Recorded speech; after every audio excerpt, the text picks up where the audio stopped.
Hey everyone, welcome back to the channel. In today's video, I'm going to show you how to use the Snapchat map feature.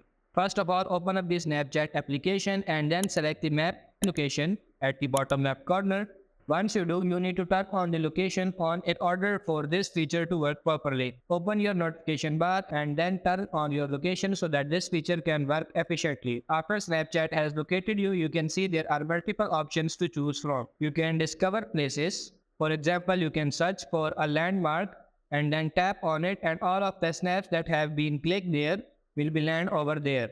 You can also add on to the landmark Snapchat storage as well. Another thing you can do is go to the gear icon and select if you want to activate ghost mode, if you want to hide your live location, or if you want to share your live location quickly.